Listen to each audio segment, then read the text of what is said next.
প্রত্যেকটা মানুষের জীবনে মালিক থাকা জরুরি। মালিক ছাড়া জীবন মাঝিবিহীন নৌকার মতো। একদিন একটা গরু ঘাস খেতে খেতে মনের অজান্তে জঙ্গলে প্রবেশ করলো। সে জানেই না কখন সে জঙ্গলের গভীরে প্রবেশ করে ফেলাইছে। হঠাৎ করে সে বাঘের গর্জন পাইল। সে পিছনের দিকে তাকাইয়া বাঘ দেখতে পাইল। সে বাঘ দেখে জীবন বাঁচানোর জন্য দৌড় শুরু করলো। বাঘও তাকে খাওয়ার জন্য তার পিছনে দৌড় শুরু করলো। বাঘের সাথে তো আর গরু দৌড়ে পারে না। সে সামনে একটা পুষ্করিণী দেখলো, কোনো কিছু না ভাইবাই গরু পুষ্করিণীতে ঝাঁপ দিল। পুষ্করিণীতে পানি ছিল না, নরম মাটির ভিতরে গরু ঢুকে গেল। বাঘও কোনো কিছু না ভাইবা গরুরে খাওয়ার জন্য পুষ্করিণীর ভিতরে ঝাঁপ দিল।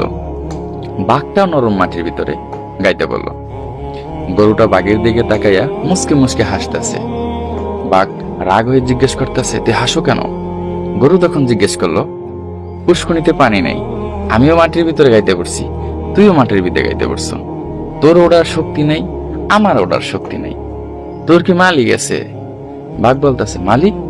আমার কোনো মালিক প্রয়োজন নাই। বনের ভিতরে সবচেয়ে শক্তিশালী প্রাণী, আমি একাই 100। তখন গরু বলতেছে, তুই একাই 100, তুই এখান থেকে উঠবি কিভাবে? তখন বাঘ চুপ হয়ে গেল। তখন গরু বলতেছে, আমার মালিক আছে, আমি মালিকের আশায় এই পুষ্করিণীর ভিতরে ঝাঁপ দিছি।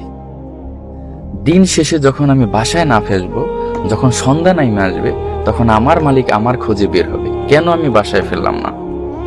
আমার নাম গরি, আমার মালিক আমারে গরি বলে চিল্লাই চিল্লাই ডাকবে। ডাকতে ডাকতে এক সময় এখানে আসবে এবং আমারে তুলে নেবে। তোর কোন মালিক সন্ধ্যা নামলে তোকে খুঁজতে বের হবে? তোর কোন মালিক তোর এখান থেকে তুলে নেবে? তোরে আরো মানুষ দেখলে তো মাইরে ফেলাবে, কারণ